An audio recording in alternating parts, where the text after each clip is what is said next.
start then. Thank you, Cindy. You're welcome. Good morning, everyone. I will now call the hearing to order.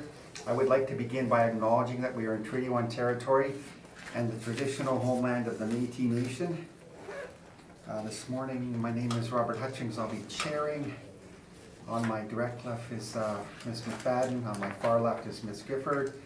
The assessor representing the Assessment Department, City of Winnipeg, is Ms. Tenorura. And our recording secretary today is Ms. Finson.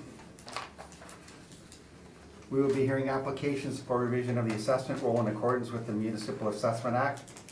The matters for which revision have been requested have been described in each application, and we will limit discussion to those matters. The statements that applicants or the assessor make at this hearing are sworn testimony, and anyone speaking to the matters must be sworn in. Be advised that comparisons of assessments of properties are not considered evidence of market value by this Board of Revision. The Board of Revision is appointed annually by Council and is independent of it and the City Administration. It makes its decisions on the basis of the evidence provided at this hearing and issues a written order that will be mailed to all parties as soon as possible. Please note that the Board's decisions with respect to an application may be appealed to the Manitoba Municipal Board if the matter pertains to assessed value or classification, or to the Court of Queen's Bench if the matter pertains to the application of exemptions from taxation. Should you wish to appeal, information on how to do so will be included with this Board's order. With respect to the hearing process today, I will confirm the matters to be addressed with each applicant following their swearing in. We will then have the assessor's testimony followed by cross-examination by the appellant and then the panel members, and then the appellant's present testimony followed by cross-examination by the assessor first, and then the panel members again. Each side will have an opportunity to summarize if they wish. Once all the evidence about an application has been brought forward, the applicant may leave. The process will repeat for each item on the docket today. The session will close after all the applications have been heard, and the Board will deliberate in private and make its decisions based on evidence presented here today. You will receive the order by registered mail as soon as possible. As information, all public hearings are live streamed, recorded, and will be part of the public record. And 2 points, could everybody please put their phones on silent during this hearing, and there are no phones allowed at each party's desk during the hearing. Cindy, would you mind swearing in both parties? Mr. Rack will be first. Please state your full name. Morina Gantika Tenwara. Do you affirm that the evidence about to give in this hearing is the truth, the whole truth, and nothing but the truth? I do. Thank you. Swear then. Please state your full name. Do you affirm that the evidence about to give in this hearing is the truth, the whole truth, and nothing but the truth? I do. Thank you. Thank you. Good morning, Mr. Rack. Morning, Marina. The first property on the docket is the 120 Higgins Avenue. Would you please read the file number, BA number, and pertinent roll number and address for each property as we go through for the record, please? Thank you. 120 Higgins Avenue. Thank you, Mr. Chairman. File number 17/4955. Roll number is 22227. Business assessment ID. Business name as Elimina RC. It's a hobby store. This is the owner occupied property. The total area is 12,287. Property located at 120 Higgins Avenue. We use the base ARV. We calculated the base ARV using $4.78 per square feet. Occupancy cost applied to total square footage. Total occupancy cost calculated 28,874. Annual rental value calculated 87,600. I put my comparables here. The comparables are superior to the subject property. Those all are retail locations and operate as a retail business. And my comparables vary from $6.18 to $13.33. Those are located same market region, but it is somewhat close to the subject property. So, based on my evidence, I'm asking confirm the total annual rental value as $87,600 for this property. Thank you, Mr. Chair. Thank you. Mr. Rack, any questions on the evidence presented by the assessor? Yes, I have a few questions. First of all, did you have a chance to inspect the property? No. Okay, you made a statement, you said that all your comparables are in the same market region. So let's take 1100 Concordia, sorry. Would you not agree that that's in North Kelowna? Yes, I agree. Okay, would you agree that that is actually a strip mall, a neighborhood shopping center, which would have ample parking for people to basically come and shop at the different businesses at that location? Yes, I totally agree about those ones. That's why I mentioned about those are superior to the subject property. I honestly try to find the very similar properties, comparables close to the subject property, but I could not find it. Either they did not submit information to our system, or for some reason I did not find. Then I go with the superior. Honestly, everything is superior, but subject property is a clean main area. It's clean one main floor property. That's why I use those ones. Okay, let's go to 1905 Main Street. That's in West Kelowna, correct? Yes. And you say that's north of the Chief Peguis Trail? I'm not 100% sure. Okay. 730 Archibald Street, you agree that's in St. Boniface?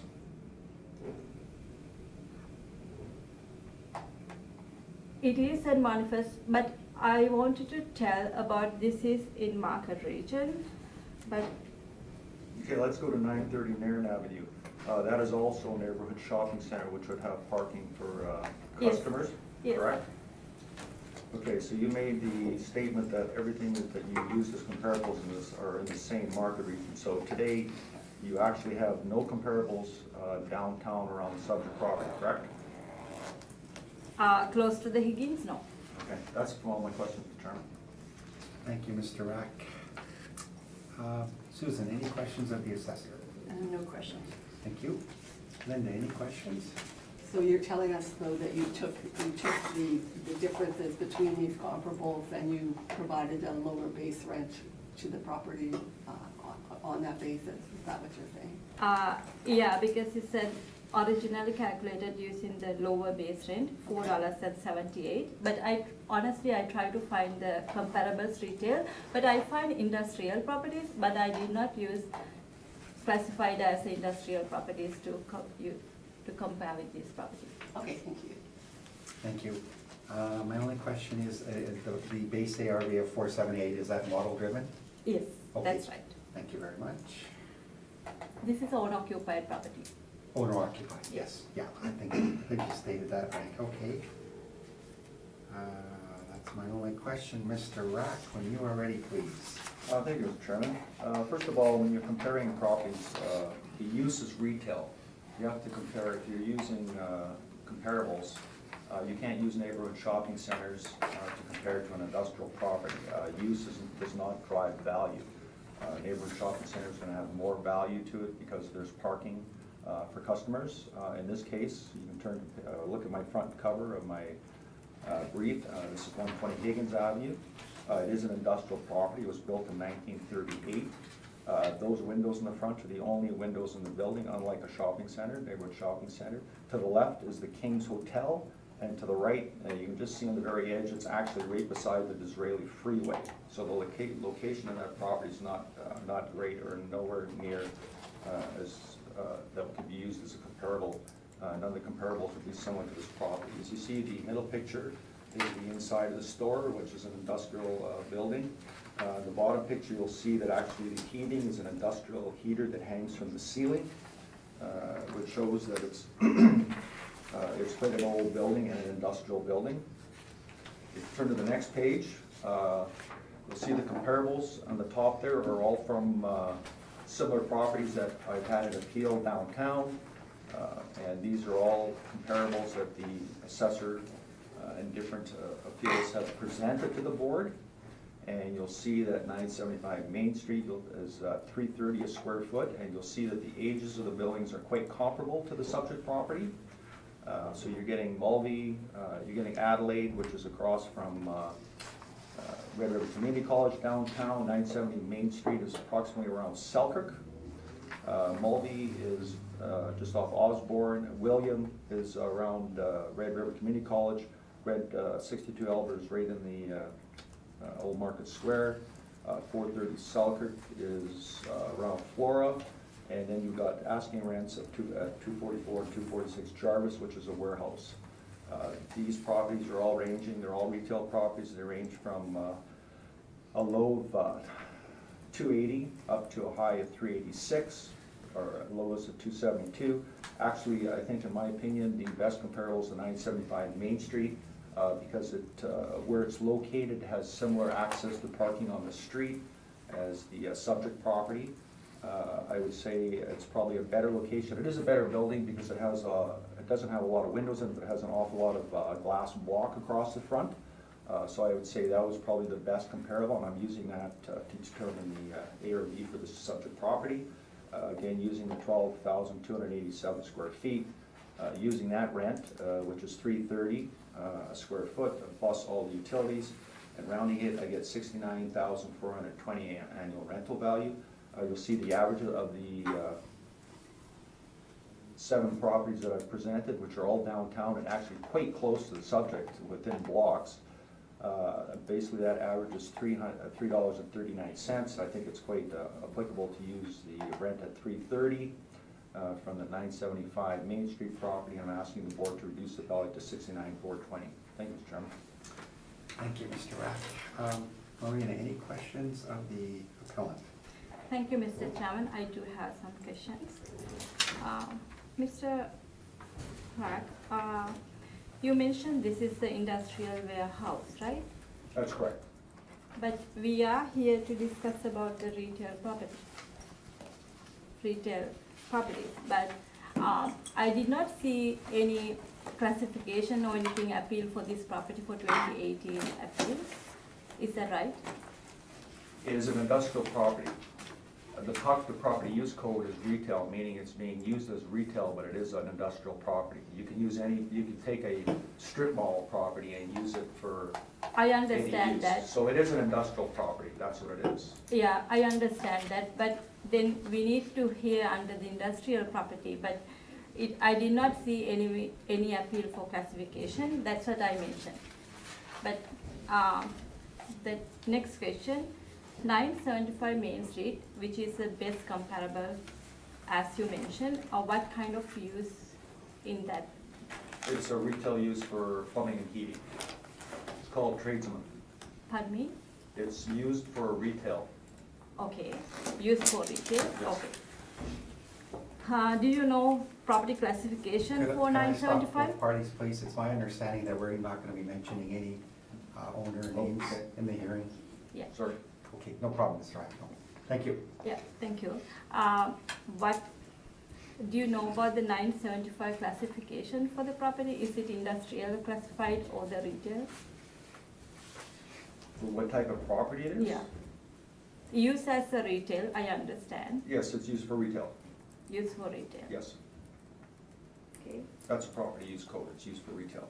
All the properties could be used for retail, the Adelaide, and they're all basically could be used for retail. The only one that's used as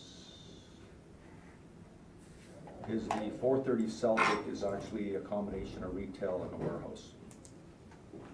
Same as a property, subject property. The subject property is most of the property, it's 12,000 square feet. I'd say probably about 4,000 square feet is used for retail, and the rest is all used for storage since they do a lot of online business. So that part of the building actually has wood floors in it. It's not as, well, the whole building is not in very good shape or condition. But a lot, 2/3 of the building, I would say, is used for storage for their online business. Thank you, Mr. Chairman. That's all my questions. Thank you. Linda, any questions of the appellant? No, my questions have been answered, thank you. Thank you. Susan, any questions? No questions. Okay, thank you.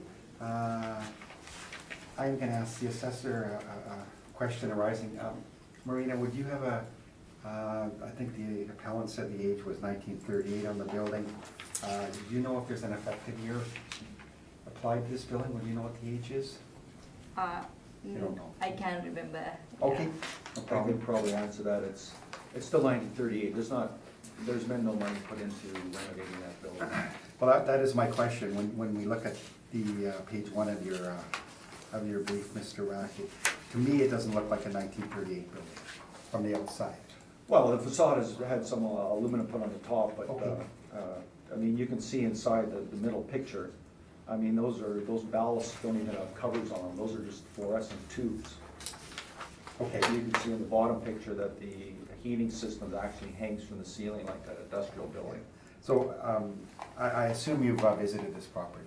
I know the building quite well because I'm into Yeah.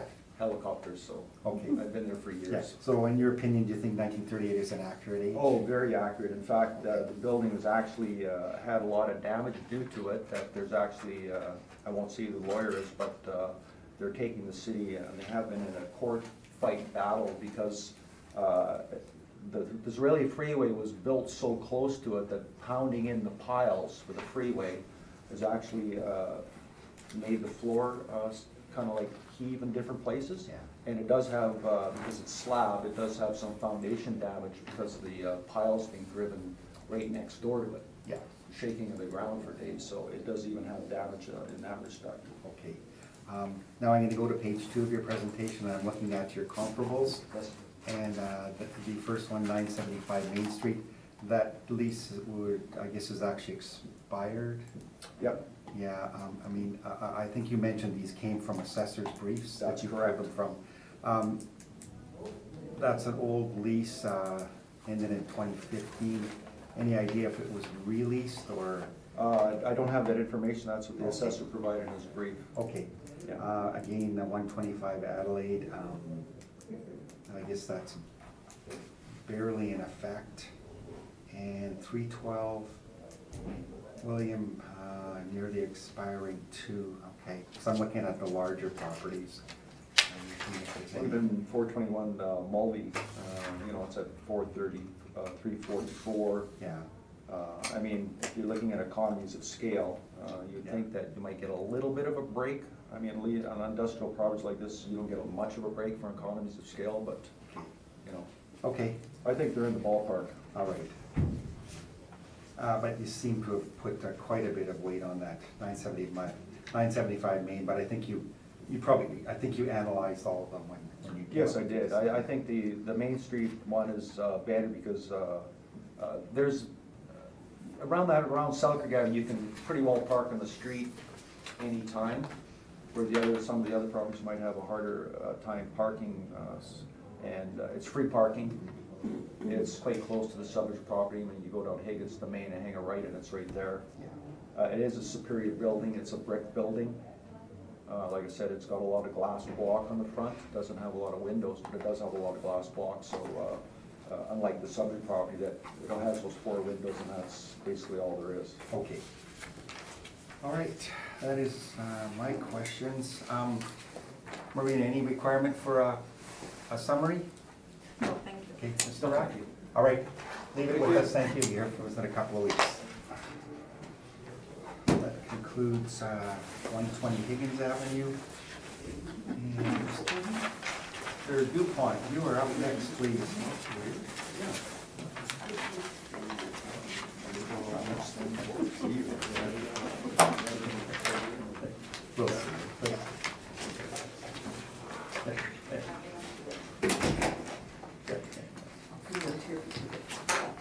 Swear or affirm? Swear. Please state your full name. Henry DuPont. Do you swear that the evidence you're about to give in this hearing is the truth and the truth, and nothing but the truth, so help you God? Do you have anything for the panel and assessor? One by one, how long? Okay. Good morning, Mr. DuPont. Good morning. Take your time.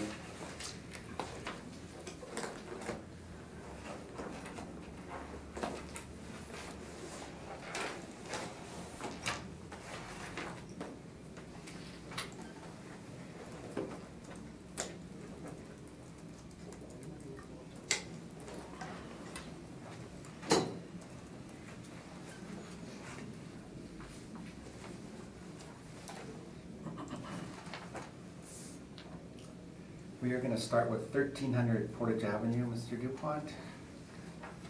And so we're dealing with a business assessment.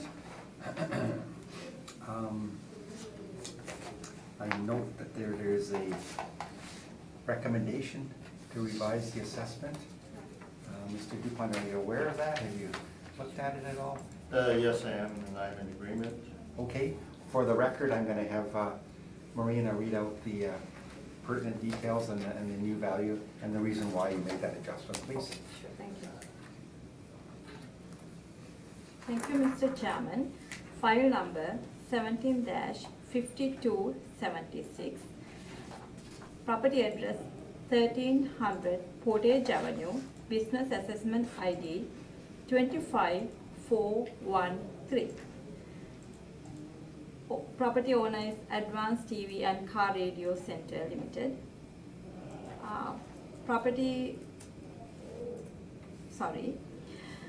Total area we use, this is the property has the 4 level, 3 level. So we have a main floor and basement and the second floor. Our total annual rental value calculated using all of those areas. Original total annual rental value calculated to be $319,200, using $12.52 overall rent. But my recommendation, I adjusted a second floor rent. Original second floor rent was $12.01, marked in red. And I am adjusting that one downwards. Now my second floor rent adjusted to $9.03. It is in the bottom line. Then annual rental value for second floor reduced to $53,400.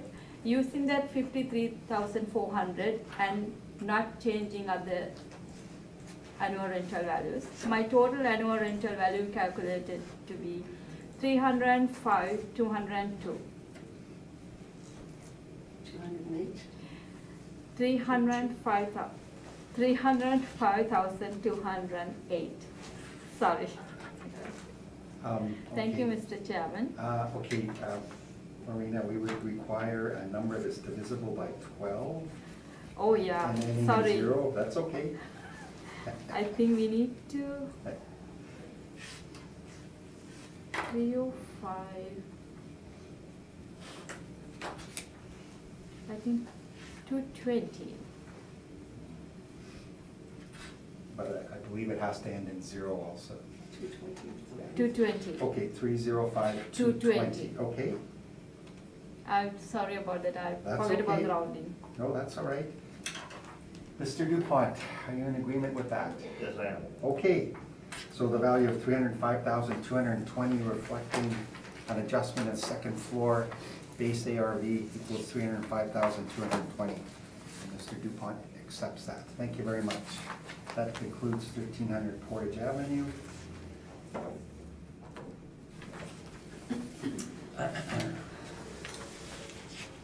You've got that signature? Thank you. Okay.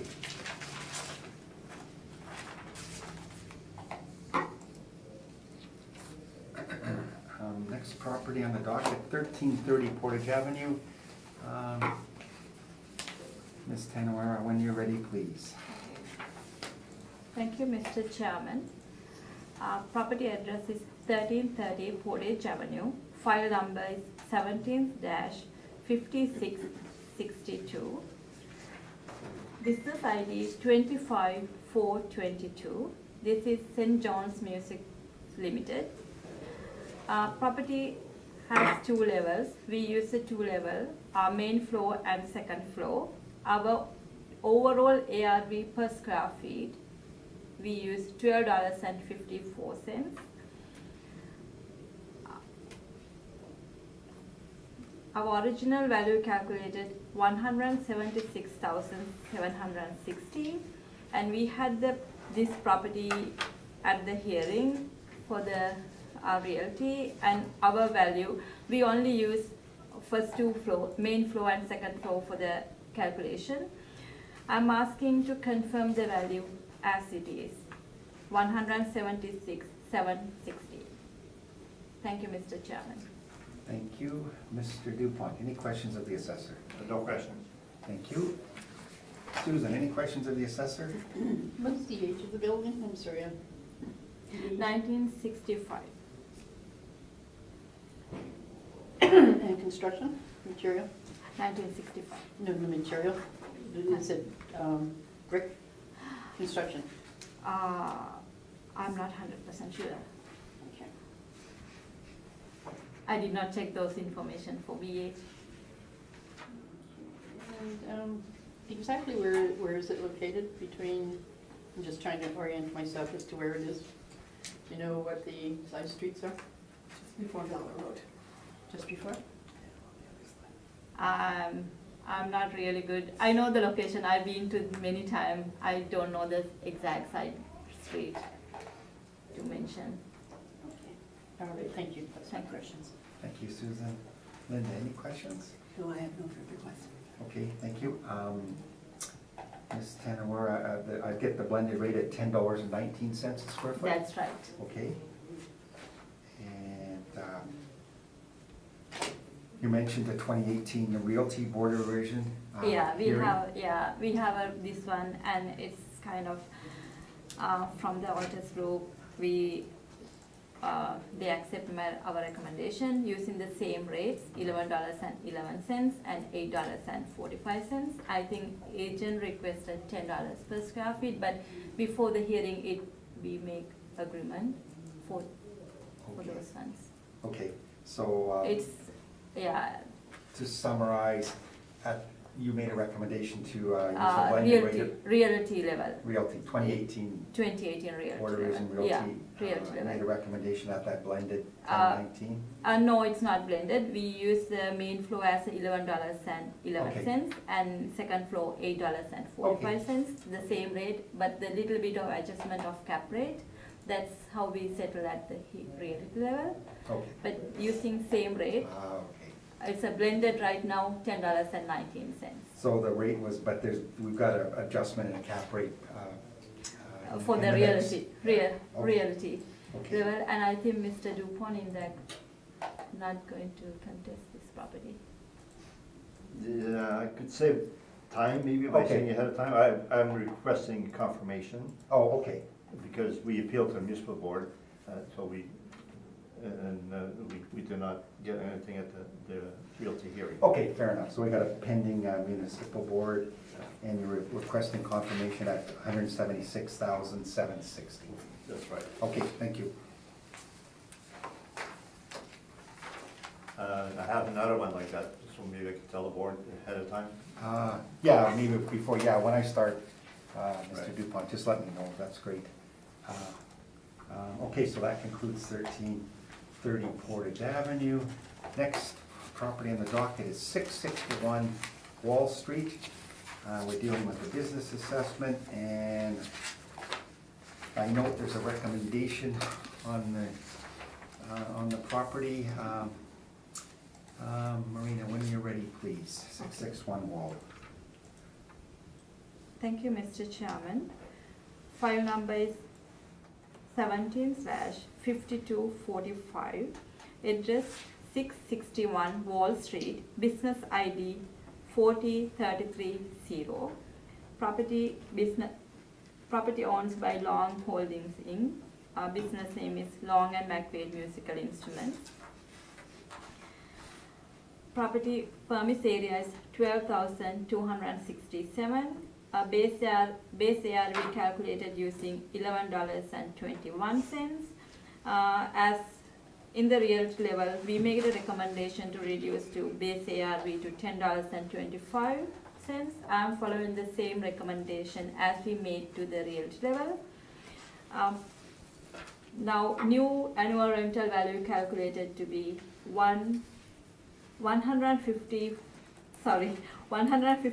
$154,560. Thank you, Mr. Chairman. Thank you. Ms. Tanawara, Mr. Dupont. I agree with her figures, I have no questions. Okay, so The assessor's recommending $154,560, based on an adjustment of the base ARV to 1025, equaling $154,560. And the appellant is accepting the recommendation. Thank you, both parties. Okay, 661.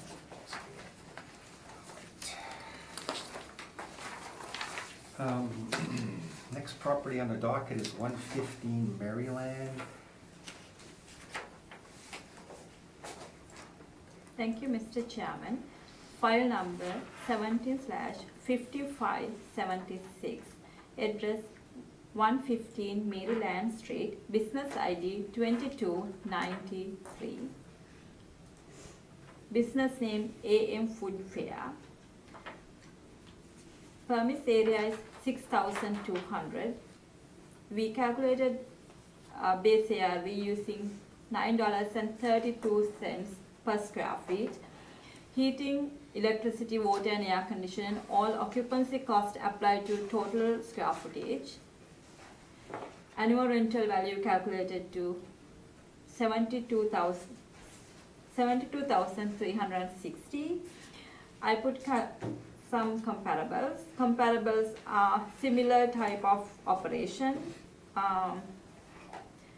All the rents vary from $10.40 to $14 within, and lease started from 2009 to 2013. Based on this information, I'm asking to maintain the total annual rental value of $72,360. Thank you, Mr. Chairman. Thank you. Mr. Dupont. This property's on Maryland, it's what's across street? I did not check, sorry. That's in the West End, would you agree? Yes, Your first comparable is 120 Donald, so that's a Broadway Donald, is that correct? yes, Would you say that's a better location? yes. So They that would pay be higher rent. Slightly higher rent? Yeah, slightly So higher there'd be a rent, downward yeah. adjustment required for that. Is the first comparable on Donald a grocery store? It's a grocery store. And the subject is, would you say the name of the subject, it's a food fair? It's a grocery store? Yes. That's it's written here. Your next comparable on Cavalier, is that a grocery store? Yes, And it's double the size, so is it the different chain or than the subject? yes. 161 Goulet, where would that be? It's a grocery store type thing too. It's a grocery store too. The lease for 120 Donald and Goulet started in 2009. So would you say that's fairly far away from the 2016, April 2016 reference date? Yes, No, the location on the Cavalier is there, that's in St. James, and Goulet's in St. Boniface. Would you say the locations are superior also? yes. That's all questions? Thank you, Mr. Dupont. Linda, any questions of the assessor? I have no question. Thank you. Susan, any questions? I have no questions, I think. Okay, thank you. Marina, 115 Maryland, that would be on the corner of Westminster and Maryland, I believe? Okay, yeah, it's down, Okay. yeah. Okay, am I correct? Honestly, I did not check the Okay. cross street. Okay, Honestly, any of the properties, I never expect that type of question. I Okay. did not check any cross street. I think Yeah. we know where it is, yeah, the bottom of Maryland, okay. That's my only question. Okay, Mr. Dupont, when you are ready. Oh, so you got our brief already, my brief? Yes. In 2018, there was no realty appeal. We're flagging it for the 2019 realty. So we request $8 a square foot rent instead of $9.32, and then we agreed to the occupancy. Then we have remarks at the bottom. The food fair realty assessments at 905 Portage is also a food fair assessed at 605 square foot, including basement. Mr. Dupont, I think we've been requested not to name the businesses, just Oh, okay. addresses. Okay. Yeah, that's the directive we're receiving. Yeah, okay. Okay, thank you. Oh, I see, the written submission could actually show the name, but not the verbal, okay. I'll show you it What can I later say? on, the name of the tenant. 2281 Portage, also a similar type tenant. They 21 per square foot, and that's the assessor's rent that was given, as well as all this is, so it was undisputed, and we have the data to show. Then the 2016 realty assessment for subject was 866. That was a recommendation from the assessor. We have the data, I believe, on that. Then we have 7 rental comparables averaging 794, and that's the next page, page 2. So the first tenant, 3292 Portage. As you can see the tenant name, and that's 20,000 square feet. Started 2004 to 2029, but you see second last column is that there was a step up February 2014, and that ended in 2017 to a 5-year step up. So it's not the old lease, it's been stepped up, so it's a net rent of $7. On Quappel, 425 Quappel, the smaller store, 1280 square feet, smaller grocery store. Lease started in 2013, and that's $750 per square foot. Face, and they have a unrecovered square foot cost of $125. So the net is $625. Donald, north of Ellis. So that's kind of downtown, but it's in the inferior part of downtown because it's north of Ellis. And that one was started in 2012. It's $839 per square foot, so that would be a superior location. Then there's another one on Jefferson. We don't show the address because we have not brought it to the board yet. That's 26,810 square feet, and that's a very recent lease, December 2015, 850 per square foot. So that's it's a shopping center that lost one of the major grocery stores, and they put in another brand of a grocery or supermarket there. So that's 850. That would probably be one of the best comparable, not the best, the superior comparables for the 6 that we have, because it's part of a shopping center in a very good area. Then the other one's in Windsor Park. There again, I did not show the name because we did not have an appeal on it. So, but nevertheless, it's on Windsor Park. It's on Elizabeth Road. And that started in April 2015, renting at $850 per square foot. That's part of a small strip mall also, entrance of Windsor Park, so it's a superior location. Then on Regent, 701 Regent, it's a major, relatively large strip mall. That one started in 2012 at $9 rent. We showed the face rent per square foot, but we should not be relying on that. We should rely on the net rent per square foot, which is $794. So we have 6 grocery stores, $794. The subject has an inferior location.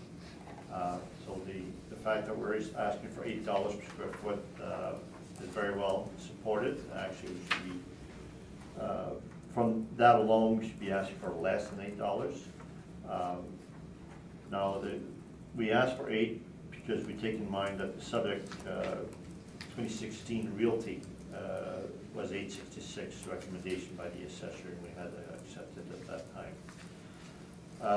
Page 3, that's the subject assessment that shows the realty. It was 932, there's no appeal. Page 4 shows the area, so there's no basement, no second floor, just strictly main floor. So if you have a grocery store strictly main floor, there would be stores in the back, so it's not all retail. Page 5 is the 2016 decision. So the board went with the assessor's recommendation, 508, and then page 7, it shows the start of that report, and the page 8 shows that the assessor recommended 866.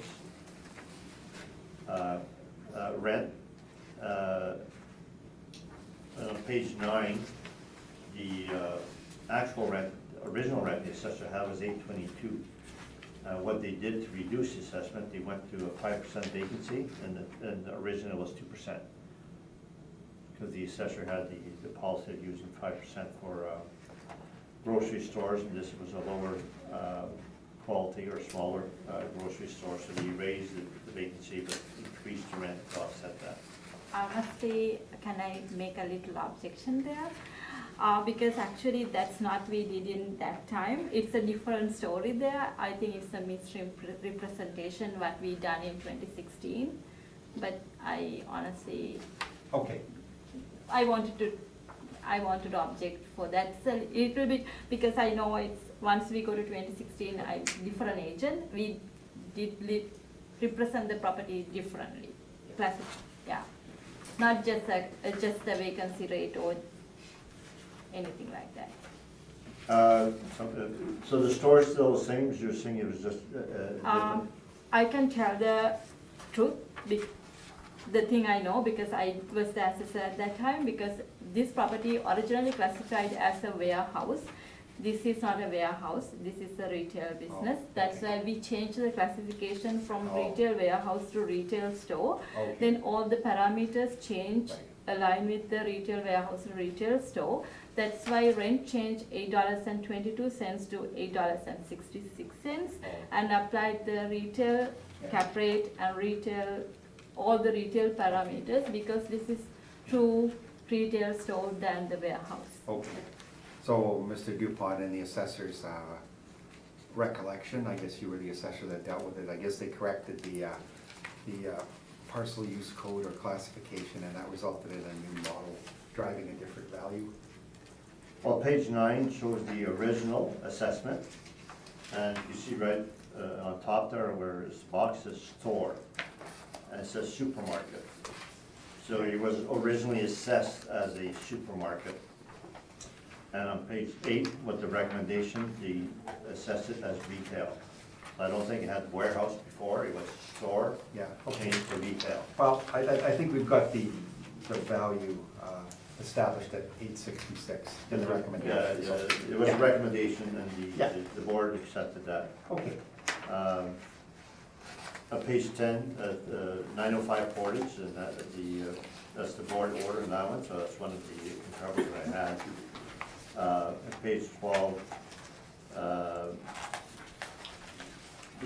page 11, based on the assessment recommendation, and the bottom of page 12 shows the original assessment, and the verbal rec equals the Altus value, which is on page 13.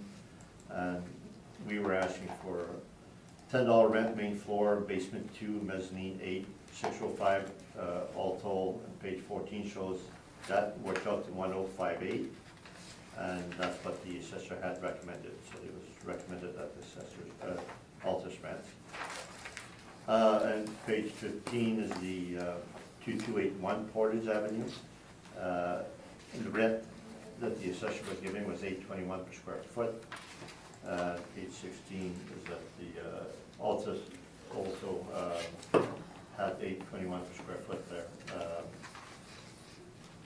for that particular tenant there at 10,760 square feet. So I have the data on the two precedents, 95 Portage, 2281 Portage, as well as the 6 rental comps.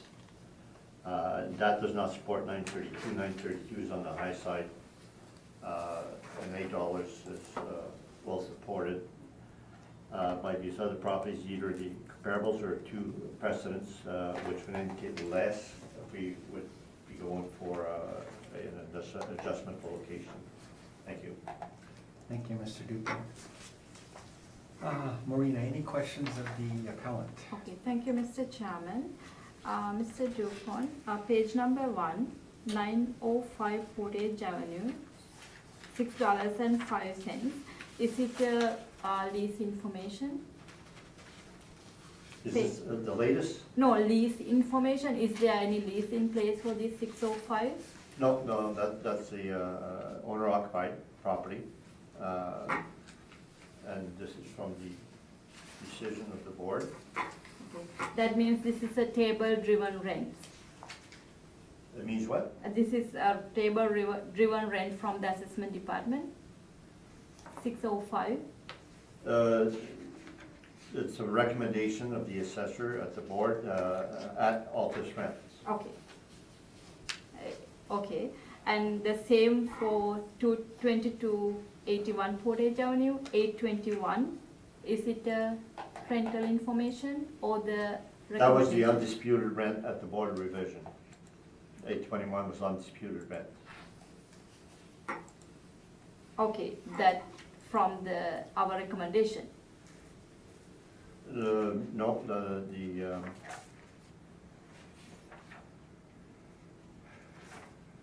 hold on. Your original assessment was 2911. And I didn't bring the decision here, but that was it was undisputed. Okay, no, I see that, I believe the page 16 is it was settled, sorry, page 16 was settled 2578. And the last page we have, page 16, is the basis of the settlement.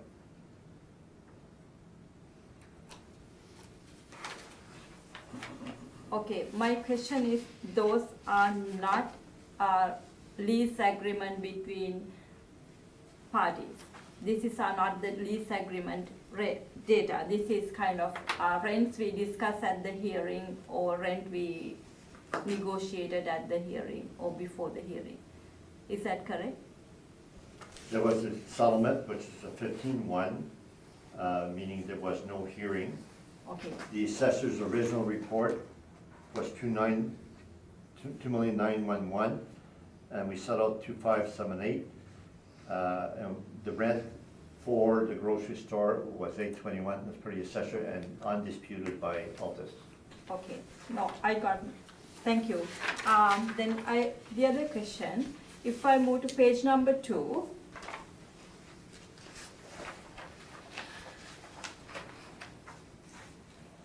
all the rent comparables here are considerably bigger than the subject property as the total square footage wise.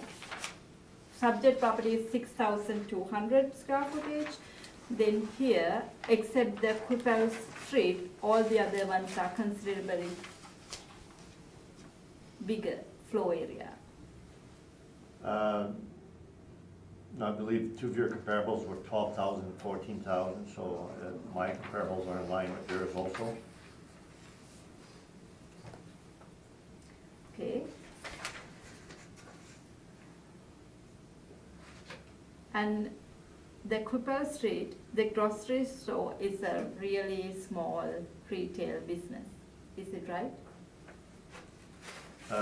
You're talking about apartment number 2? Yes, comparable, yeah. Yes, it's very small. Very small, okay.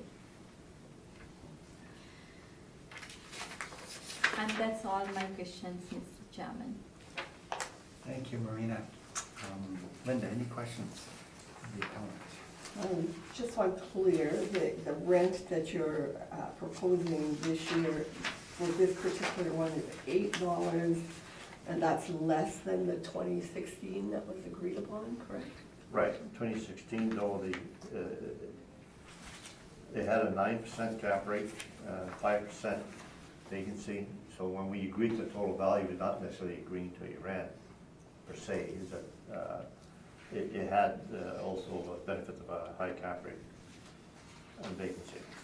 So it is, yeah, it is something that was established by the board Okay, for 2016. And naturally, I disagree with that now because I'm going with lower rent based on my comparables that I have. Okay, thank you. Thank you, Linda. Susan, any questions? I guess probably exactly the same question as Linda asked. The rental rate you're going for, is it the 605 or is the 8? The 605 on page 13? No, I'm asking for $8. 8, okay. On page 1, I'm asking 8, and 605 is a comparable, a similar grocery store. I don't apply for it. Where the assessor agreed at the board to halt this rent, which was 605. Okay, So I'm all saying right. you have similar properties at 605 and 821. No, I'm sorry, I didn't realize it was 905. I thought you were talking about market rent for the subject. That's okay, that's fine. $8 then is what you're asking. Thank you. $8, yes. Yes, thank you. Anything else, Susan? And no, that's it. Thank you. Thank you. Okay, Mr. Dupont, just to confirm, follow up on the assessor's question, on your 905 Portage Avenue and 2281 Portage, those are basically assessment values. Would that be fair? They're not market. They're not a market comparable. Okay. With the first two, they are assessment comparables, Yes. or not so much assessment comparables, but precedents established Okay. by the assessor and the board. All right, thank you. And page 2, looking at your comparables, I note that you've averaged out all of them, but the definite outlier there is number 2, that smaller property on Capel Avenue. Would it be fair to, for the analysis, dump that outlier and recalculate it at about $8.30 a square foot? Well, the location of Capel is also a similar location to Maryland, so Okay. it's probably the best location on, to the subject, so Okay. so you it's think- smaller, but it's similar location. Okay, I don't know how much it would make a difference in the average rent, but you have to adjust those rents down for location. okay. All right. And my last comment is, your value you're asking for is not divisible by 12, 64,170. So we need a revised value, please.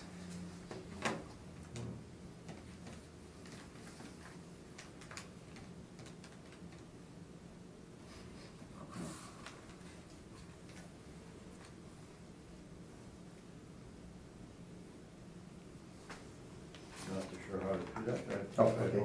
Times 12. 64,200 works out. All right.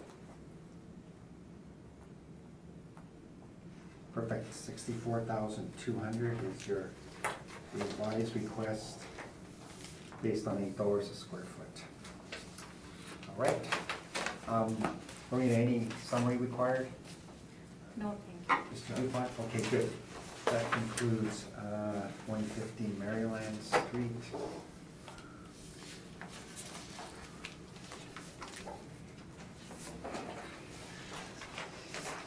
And I'm gonna ask for a quick recess, please. you. Okay, thank you. Thank you. 5 minutes.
call the hearing back to order. Next property on the docket is, okay, what do we got here? 693 Taylor Avenue. We're dealing with a business assessment, and I note that the assessor has a recommendation on the property. Okay, Yeah. Ms. Tanner, when you're ready, please. Yeah. Mr. Chairman, I made a recommendation. I think we are in agreement to the recommendation, but I'm seeking non-compliance for this property. This is owner-occupied property. Oh, okay. I didn't have that on that. Yeah, my brief did not have it because I found it very late. Yeah. Okay. But I have 2 papers provided today. Oh, this came from the Yeah, assessor. yeah, Ah. assessor right now. Okay, so we've got 2 issues here. We've got a non-compliance issue on 693 Taylor Avenue, and we've got a recommendation. So, I guess we better deal with the non-compliance first. Mr. Dupont, any comments before we start? Yeah, I have a brief on it. So is she finished with her? No, she hasn't dealt with the non-compliance. I'm wondering if she's just presented us with the non-compliance request. Okay. Any comments on that alone? On the presenting of evidence now, no. Okay. All right, okay, so Marina, when you're ready, please, let's deal with the non-compliance first. Okay. Thank you, Mr. Chairman. File number 17-5187. Property address 693 Taylor Avenue. Business ID 18158. Business name Kise Furniture. Owner is Kise Furniture Studio Limited. This is the property owner occupied. We were requested to provide income expenses mailer, and also I have page printed. The owner received the mail, but we did not get back to it. And this has a hearing for 2018 level prior to hearing. And assessor requested the non-compliance, and it was accepted by the board and the applicants. As my verbal evidence, applicant did not contest for non-compliance issue here. As I know, I am not the assessor, Yes. but here is evidence. We send the income expenses mailer because it is the owner occupied property. Tenant is the owner. He is bound to send us an income expenses mailer. As a company department directive, I'm asking non-compliance penalty should be applied to the tenant. Okay. And tenant same as the owner here. Thank you, Mr. Chairman. Okay. Thank you very much.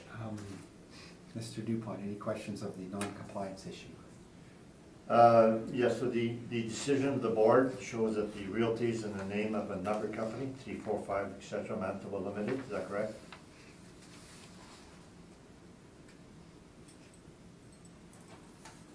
And the business tax is in the name of Kese Furniture Studio Limited.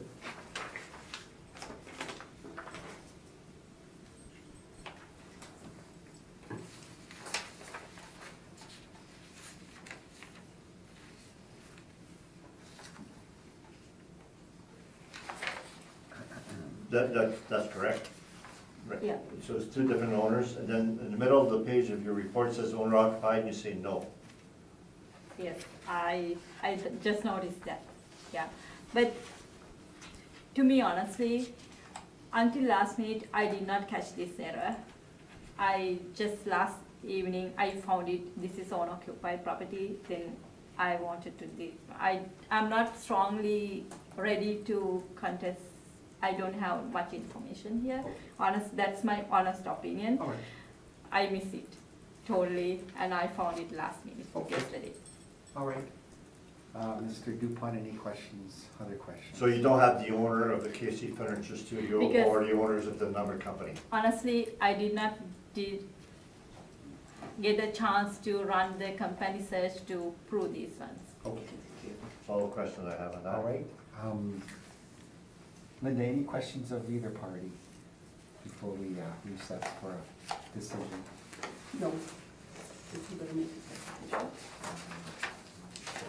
Okay, any questions of the assessor? No. Okay. Susan, any questions of the assessor? Just one, this, the Board of Revision has dealt, and it dealt with the owner. Now you're doing a non-compliance to the tenant? Is that what's happening? As per understanding, Kisei Furniture Studio Limited and this numbered company has a connection, but I don't have evidence to prove it because I did not catch this one very beginning. I found it last minute. I did not get a chance to do whole work of finding company search and prove it. Then, as per the directive, I'm asking non-compliance, but I'm not strongly prepared Okay. to show those ones. Okay. All right, fine, thank you. Okay, Mr. Dupont, any presentation required or? Yeah, I have a little presentation here. Okay.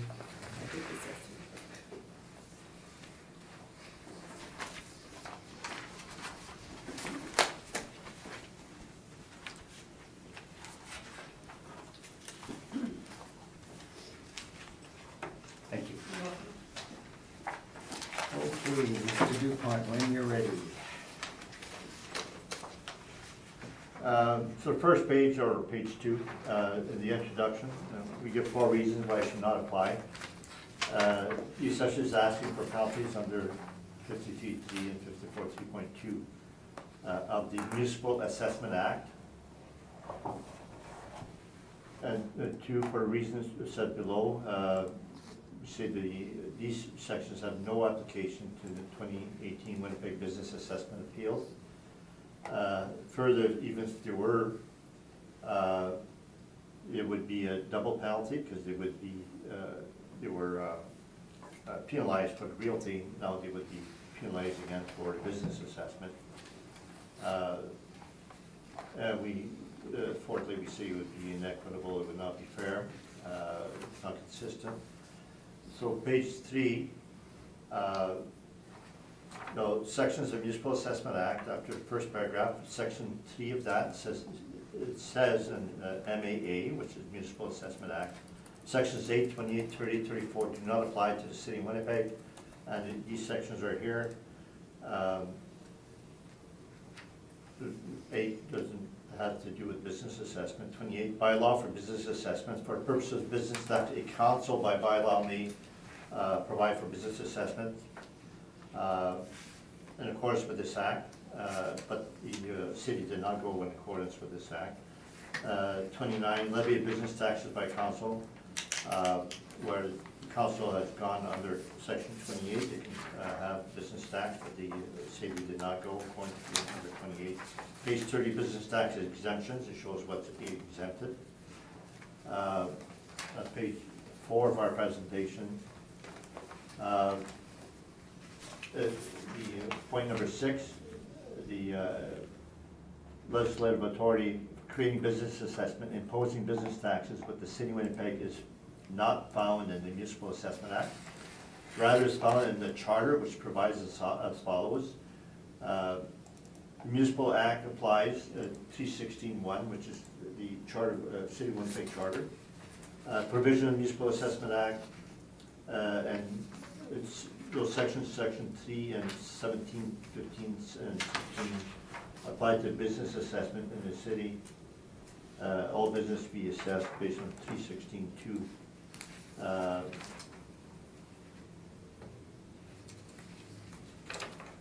So and page 5 is the continuation of the City of Winnipeg Charter Act.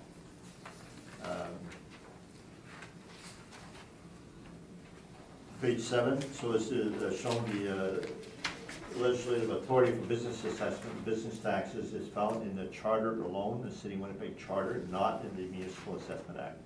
And it shows that the section 216, et cetera. The section 216 of the Act expressly excludes section 17.5, 15, and 1716 of MAA. And those are shown there, so that the MAA would have those applicable for business tax, but the City of Winnipeg Charter says it excludes those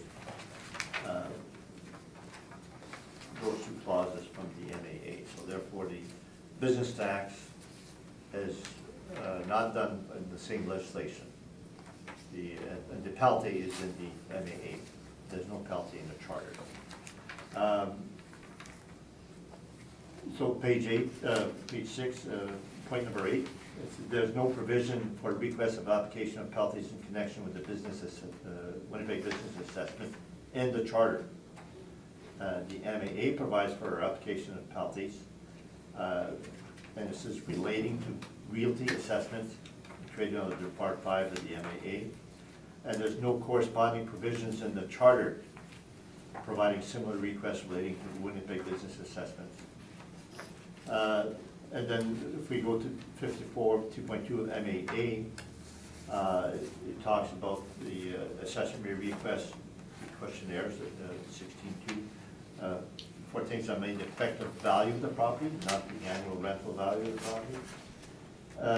And then the 54, 2.2 talks about the assessed value, and then the assessed value is defined as assessment under Part 5 or as revised on an application or an appeal under Part 8.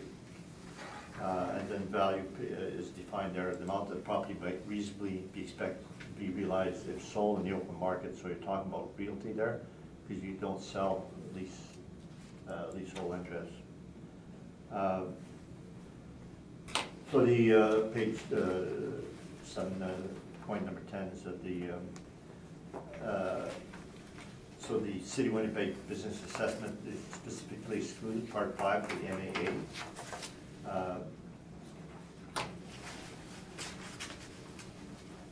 And that the, number 11, that the legislature intended that the assessment, Winnipeg Business Assessments penalty should be applicable to what it said so in the clear language. And this is not the case. And we say this should be denied for those reasons, number 12. Number 13, there's been no request for information in connection with the business assessment, so they don't send a questionnaire with the business assessment roll number, they send them to the realty. So you must have a valid request for information before you can give a penalty. So unless the assessor provides specific evidence that a request was meant that references the business assessment roll number that it was sent to the party, there should be no penalty.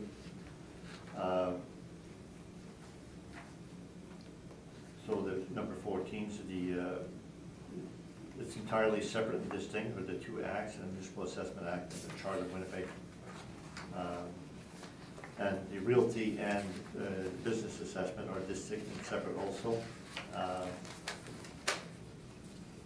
So they should have made a request for business assessment questionnaire if they wanted to do, but they don't have the provisions in the Charter Act for penalty on the business assessment to start with.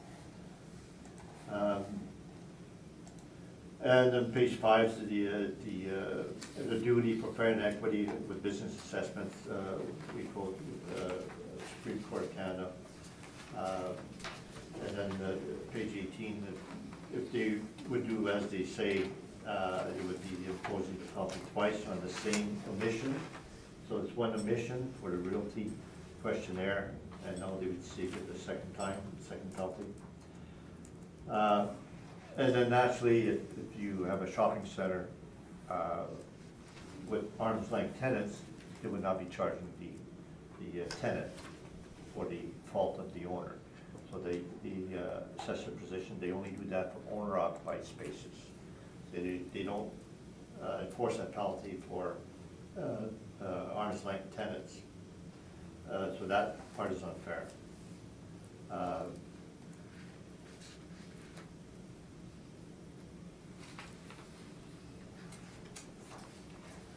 So we have the actual page, starting page 11 and 12. It starts off with the definitions, and we have the definition of assessed value, in there that we had. And then page 15 of the act is the section 3 of the MAA that says section 8, 28, 30, 34 do not apply to the city of Winnipeg. Then we show what the section 8, 28, 30, 33. So we quoted all the actual paragraphs in the main body, and this is the actual legislation that we got our quotes from. So that's our submission. Now, we had a hearing, when we first came out with this report, there was a hearing at 3297 Portage, where the board agreed with us and denied the penalty. I brought one copy of it. I realize that the board is not bound by previous decision, but there was a precedent on this, as well as there was precedent, I believe it was yesterday, where the board denied the penalty also, based on this submission. Okay. Okay. Ms. Tenor, any questions of the applicant? I have only one question. Other than this presentation, Mr. Dupont, do you have any evidence to prove this is not an owner-occupied property? No, I believe it's your burden of proof to prove that, so. Okay. It could be different ownership, and the building owner and the business owner, and I'm not sure. It could be owner occupied, but I'm not sure. Okay, that's all my question, Mr. Chairman. Thank you. Thank you. Susan, any questions of the appellant? No questions. Okay. Linda, any questions? Okay. You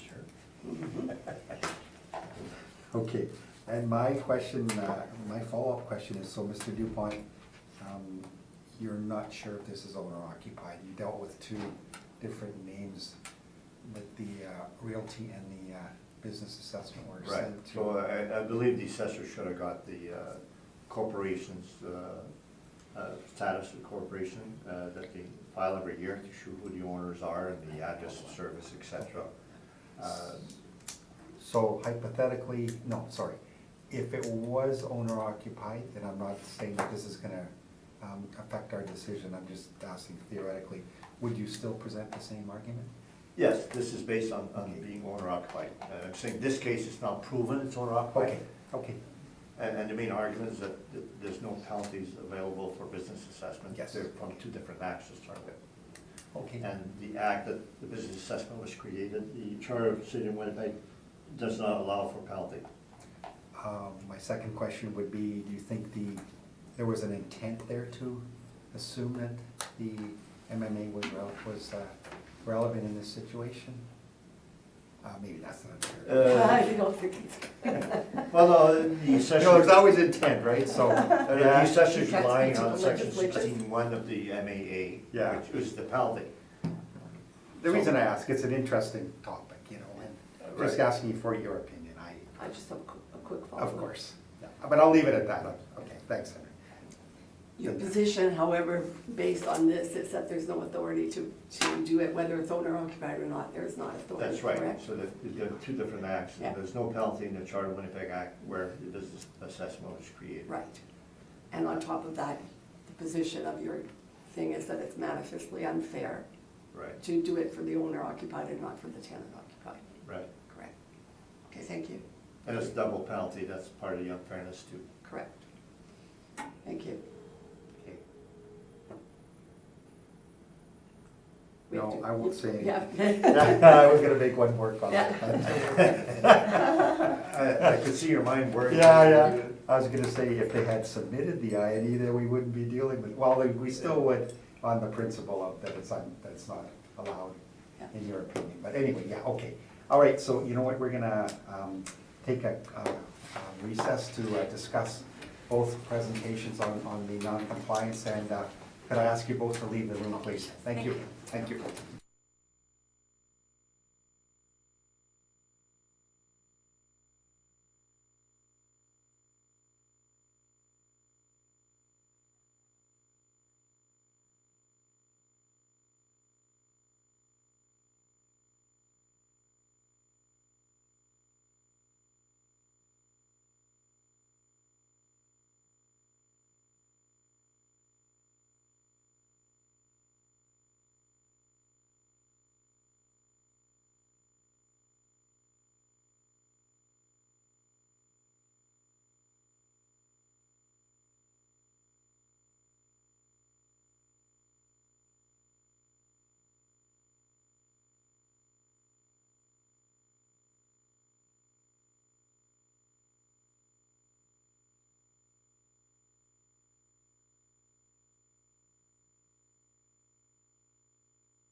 Thanks, Cindy.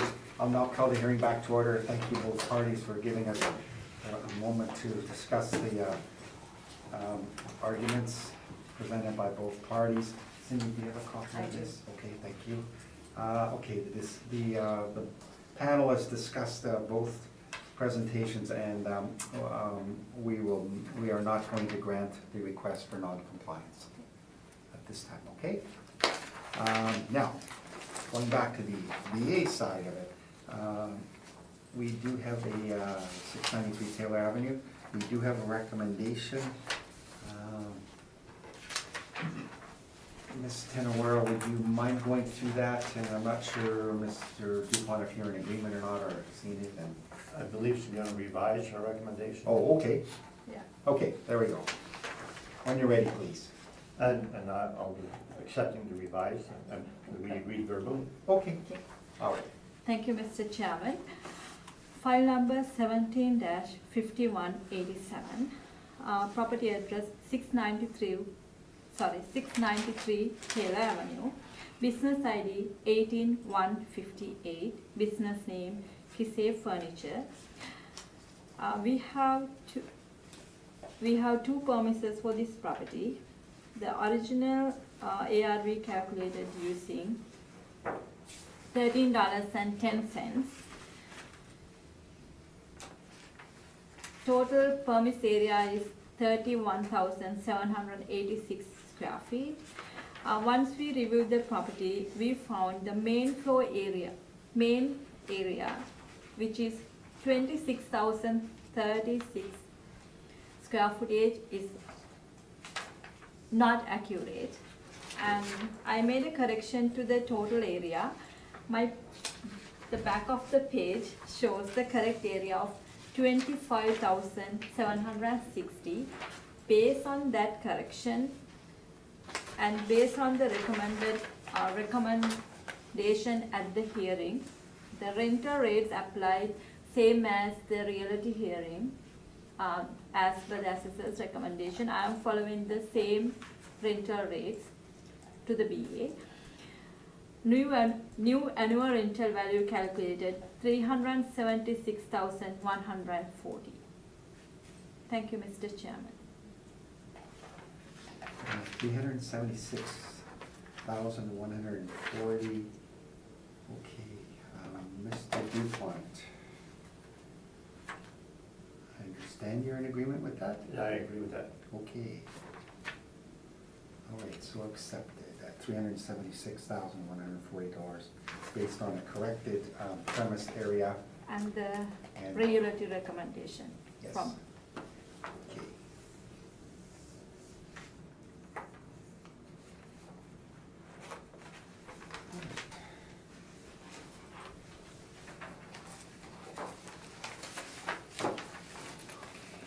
That concludes 693 Taylor Avenue. The next property on the docket is 375 Hargrave. Mr. Dupont, anything to present? Yes,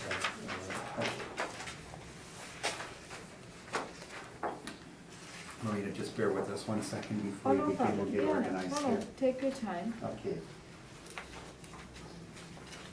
I got a second section also.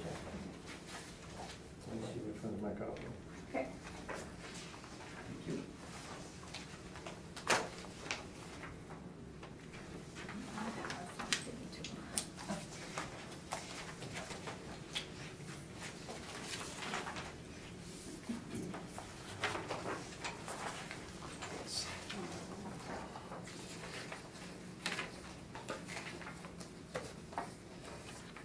Is this part of it? No, Yours? no, the loose pages are not part of it. Okay, that was just the one loose page. This is from her. Oh. Oh, page 22, yeah, that belongs to you. Oh, no. Everybody got a page 22 in the first part? In the larger stapled, Yeah. page 22, the last page, the board order? Yeah. Okay. Yes. Yes. Okay, Susan, you got it? I have This this one, one. right? Last, back side, okay. And Marina, you got it? The It's bigger page- presentation back. Yeah. back slide. Yes, I Page do, 20. and Yes. I have this one. Yeah. Okay. But Henry's referring to this. Yeah. Okay, yes, we're all good. Mr. Dupont. Okay.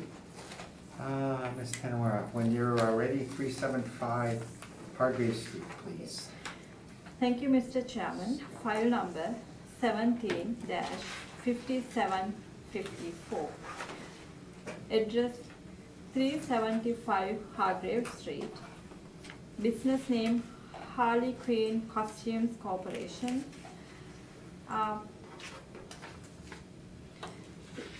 We have 3 premises in this property: basement, main floor, and the second floor. We have 3 different areas.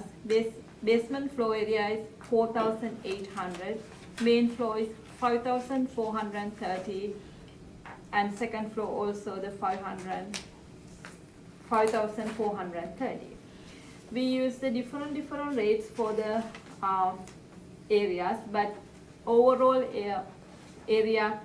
overall rate calculated to be $8.69. That means $2.49 for the basement, $9.87 for the main floor, and $6.49 for the second floor. Occupancy cost applied to the total area except for the basement air conditioning. Basement air conditioning 1 square feet. We do not apply the air conditioning to the basement. And original annual rental value calculated to be $136,080. And I include some of my comparables. The comparables are from $10 rate to $16.19. Location-wise, somewhat similar, and this is all retail businesses, and some annual leases and also very old lease included there. Based on my evidence, I think overall per square foot rate of $8.69 is fair for this property. I'm asking to confirm the annual rental value as it is. Thank you. Thank you, and the annual rental value is $136,080. Thank you. Mr. Dupont, any questions on the assessor's evidence? Your first comparable on Graham, it's only 320 square feet, is that correct? Yes, And that's a retail, you say? it's a retail, small retail unit. Part of a multi-tenant property? Yes, As a part of an office, or? looking at the address, it seems to be office. I'm not 100% sure. 179 Bannatyne, at least started in 1998. Mm-hmm. Would you agree that the lease is too old? Very old, yes.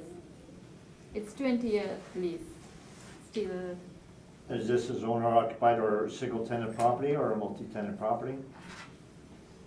I think multi-tenant property. Bannatyne would be a lease exchange district. Yes, Would you say that's a superior location to the subject of North of Ellis near Notre Dame? yes, they pay very high rents. 275 Carlton, Suite 200, so that's the second floor. Is that an office building? Yes, And 262 Portage. Do you know what the cross street would be? That would be around the Edmonton, Hargrave area. yes, Would you say that's a superior location? yes, No, the subject is on Hargrave, at the end of Hargrave, almost at Cumberland. So would you say that's an inferior area to your 4 comparables? I did not get the question. I said that the location of Hardwave is near Cumberland, you would agree with that? Yes, And would that area be inferior to your 4 comparables? yes, totally agree.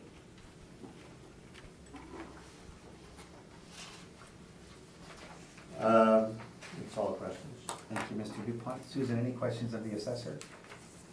Was that the blended rate, 869 square foot? Yes, that is the blended rate. Thank you. That was my question. Thank you. Linda, any questions of the No, I assessor? have no question. Okay, and I have no questions either. Mr. Dupont, when you are ready, please.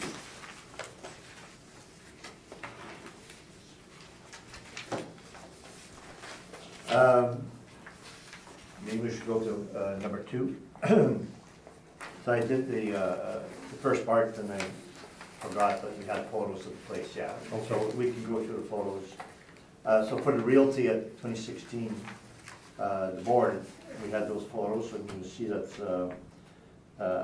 where it says Harlequin, it's the building in the middle, it's sandwiched between 2 buildings.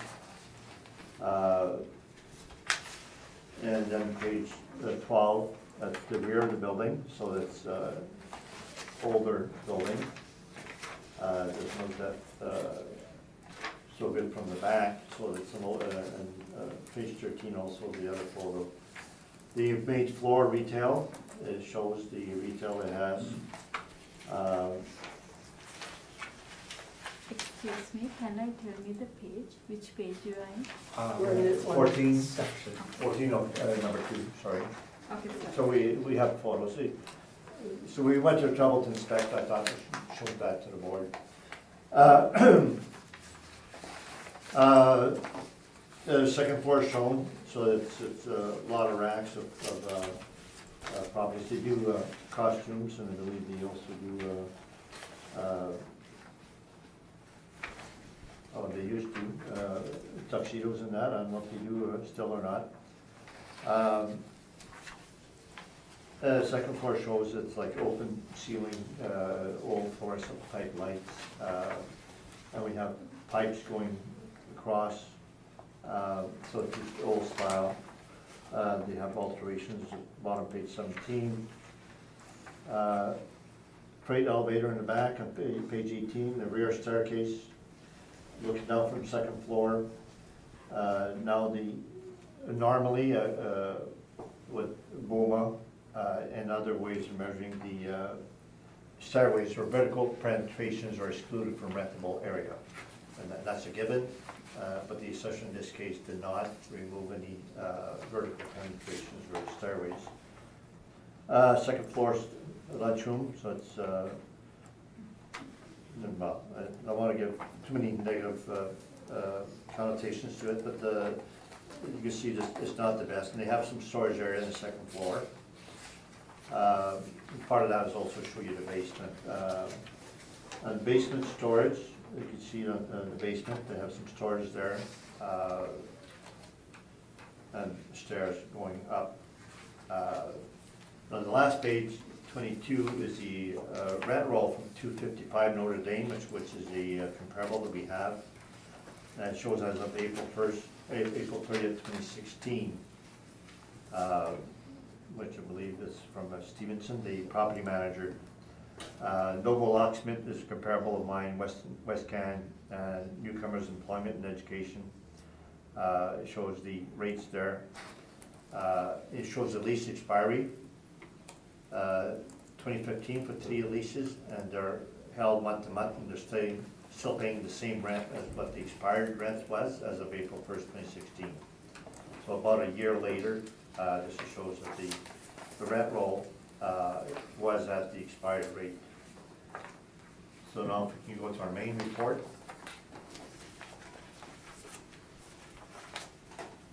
So on top shows the realty. Altus was not hired, so we don't have any realty to rely upon. 2019 we flagged it for a realty appeal. 2016 the board confirmed, and the rents that the board confirmed were 916, main floor, 582nd, and 185 for the basement. 2014, there was a 15-1, our agreement, so we agreed to 850 rent on the main, 425 on the second, 150 on the basement. So I show that the 5430 is the main floor. It's at 987, and then I showed it, 2016 was 916, 2015 was 850, but now I request 850 on that square footage. I don't dispute square footage, and I don't dispute the occupancy costs. On the main floor, I'm asking for 58,916. On the second floor, 5430, that's the gross area, and the assessor did not take anything off for the stairs, so I take off 10% for stairs. So I use the square footage of 4887 for the second floor. And so the rent is 649, 2016 was 580, the board confirmed it, and 2014 was 425, so I said the 2016 rent was 425. We had agreed 425. So I'm asking for $5 on the reduced square footage, after taking 10% off of the stairs. And then the rate for the occupancy is 235 times the revised square footage, and so I get 35,919 for the second floor. Page 2, the basement. We got an email from the owner, because that's a full basement again, and normally we exclude the mechanical area, the furnace, etc. And the assessor did not do that in this case.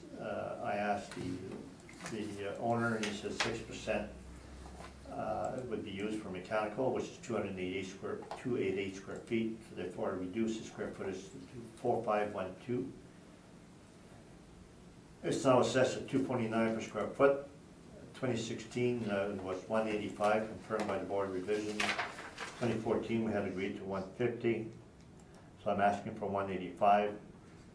Now most basements that I've seen, they're usually 150 to $2, rarely exceed the $2 a square foot. And the occupancy cost excluding air conditioning is 203 per square foot. So we don't dispute the 203, but we apply that to the revised square footage 4512. So that we get 17,506 for that portion. And I saw at the bottom of page 2 what is assessed at, and what our request is, and I summarized the request. It shows what our asking per square foot and what the occupancy costs are. And the square footage that I'm asking, and so the three sections come to 112,341. Then you'll ask me to see what that divides by 12. 1, 2, 3, 4, 1.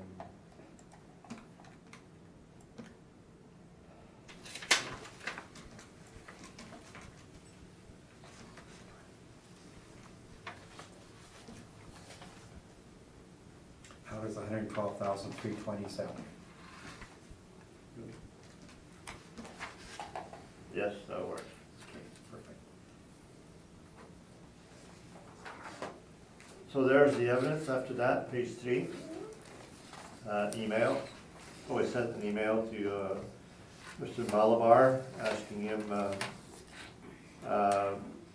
what percentage of basement is used for mechanical versus storage for business. And the assessor's full basement area is 4,800 square feet, and he answered mechanical area, including elevator, motor room, sprinkler control room, furnace is 6%. So on the open market, they would not charge a tenant for mechanical for the building. It would be proper to remove the non-rentable area. He also stated, when I phoned him, he said that there was also another 10% of the basement was not used by the owner, that was vacant. I only removed the 288. Page 4, we have rental comparables. I should have brought you a map, but I did look it up, but 375 is at 1 street over from Cumberland, so it's very close to Cumberland, Notre Dame. So rent downtown are not good, so I was looking for rents on Ellis and or Notre Dame itself. So I found the rents here, the 345 Donald. You can see there that that's 15,000 square feet. It's main floor only. I show basement and or second floor. And that's 839 per square foot. And that's a little bit better area because that's Donald and Ellis itself. And Ellis Avenue, why not, whoops, sorry, a tenant at the groceries, 2182 square feet, and they're paying $650, that's a net also. Notre Dame Avenue, so there's three from 245 Notre Dame, so I'll have data on that portion. I gave you the rent roll a while ago. So one part on the main floor, the one with 2808 square feet. There's a basement in that building, and the owner has stated that that tenant occupies a basement.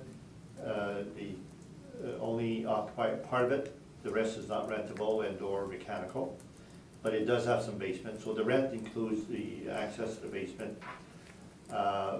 And that's a gross rent of $11.12, and after expenses, it's $566 per square foot.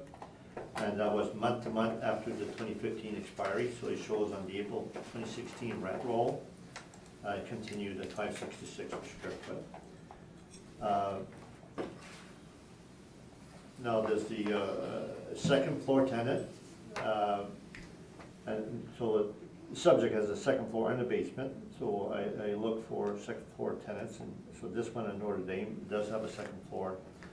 And the net is $627 per square foot based on the 2015 expiry. And then there's another tenant at 245 Notre Dame, 8835 square feet.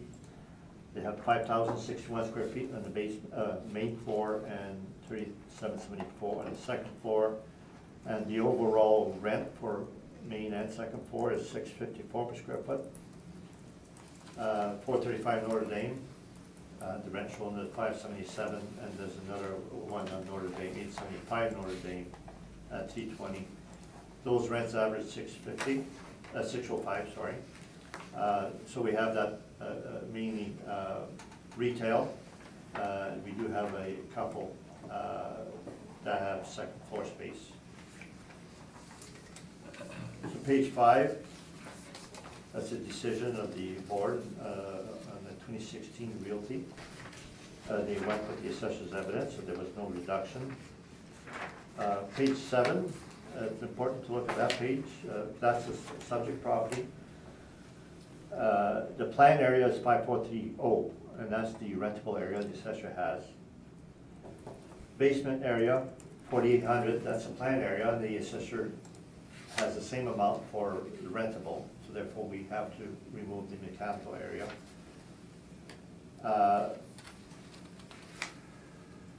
And the gross floor area is 15,660, and the leasable was 15,660. So therefore, they have 100% of the building, so they're not removing stairways and or mechanical room.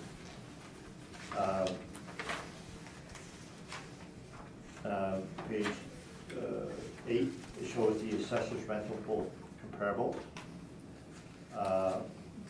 And the page 9 shows the rents that they had, 185 on the full basement, and they had the 916 on the main floor.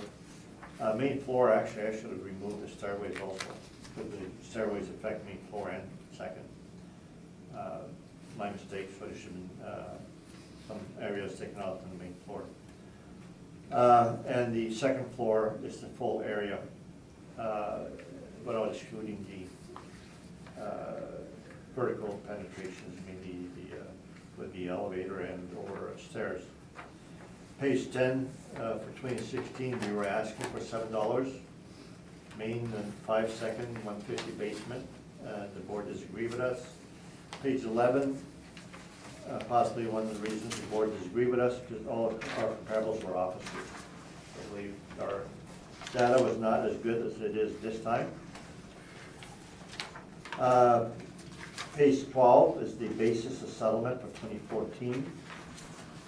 We had agreed to those areas, and those were the rents that we had agreed to, 850, 425, and 150.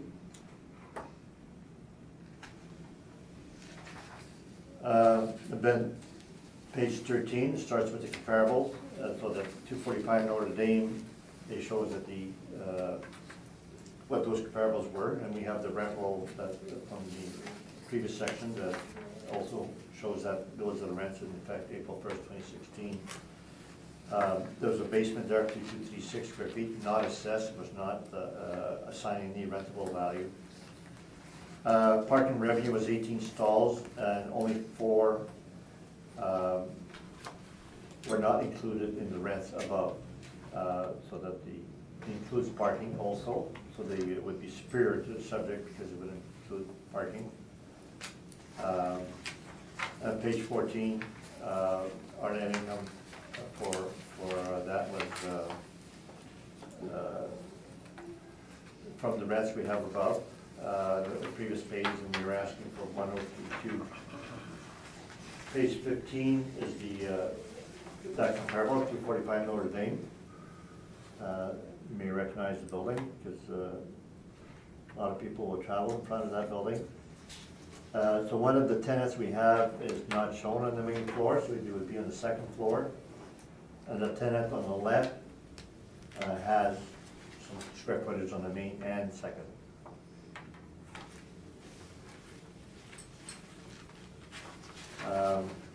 And page 16, that was a rent roll for 2015. It shows they're all gross leases, they're all check marked. And then we previously gave you April 2016 showing that those leases expired in 2015. Mr. Dupont, I apologize for interrupting you, but we've got a little bit of a parking emergency here, so we're gonna have to recess for 2 minutes. 2 minutes, okay? Whoa, somebody's fast. I can do it on the phone. Or like- 5, yeah.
All right, sorry. Okay, I apologize. Thank you. I'll call the hearing back to order. Mr. Dupont, you're on page 16, I believe.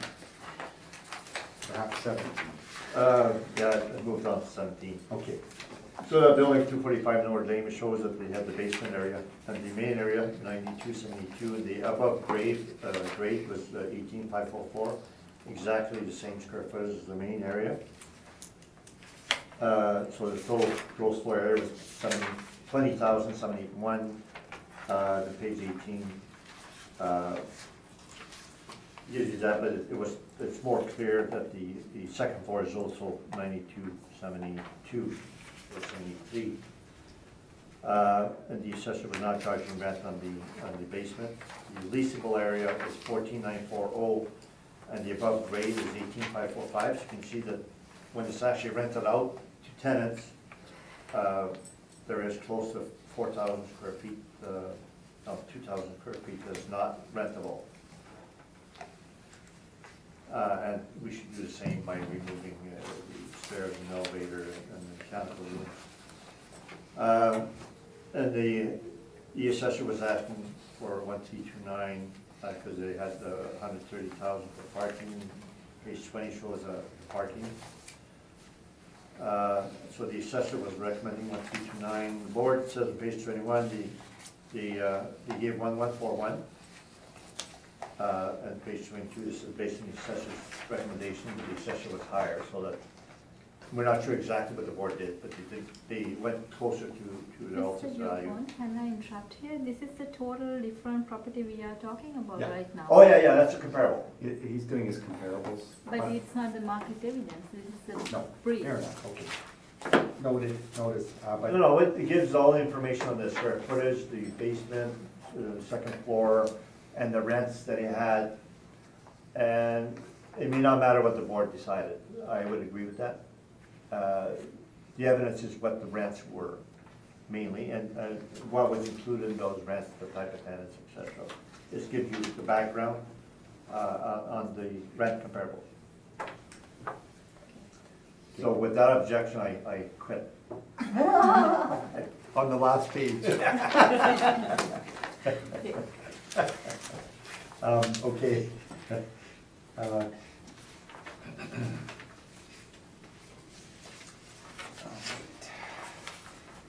Ms. Tenora, any questions of the appellant's evidence presented? Okay, thank you, Mr. Chairman. I will try to follow the same order Mr. Dupont do the presentation. If I move to page number 22,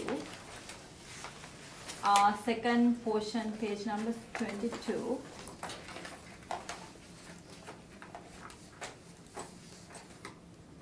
Oh, okay, then. Are those comparables to the subject property? Yeah, three of those are number 249, 251, and 2518. 249, 251, 251A. this is a multi-tenant building, right? Yes, Your subject property is a single tenant owner-occupied building. that's correct. Okay, now I'm moving to page number. Okay. I will move to page number 3. Of the same document? No, the other Different, document, okay. sorry. Thank you. And also, here, the email you received from the owner, it did not mention he reduced the 6% from which square footage. Because the building plan area, as I know, 5,430. And did he remove 6% from 5,430 plan area or something else?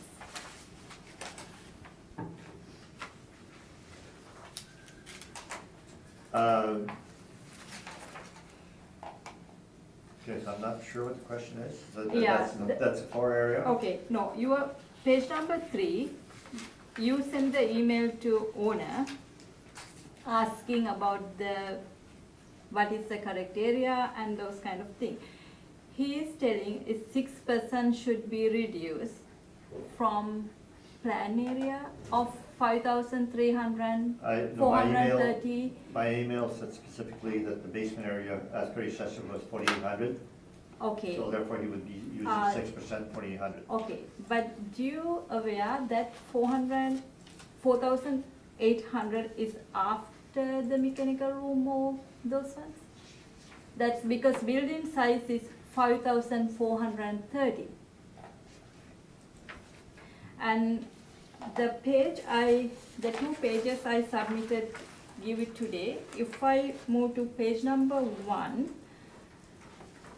sorry, it's not the one, it's this page, because I did not. Because this is the 2016 evidence from the Altus group. It's clearly mentioned 4,800 square feet basement, which is we use because we did not receive any square footage or anything from the owner. The first page I need, it does not have leasable area or anything. those numbers are very consistent with today's my brief. 4,800 square footage for basement and total leasable area is 15,660. That's why I'm asking this question. Right, but your gross floor area is in fact the same as your rentable area. This is owner-occupied single-tenant building.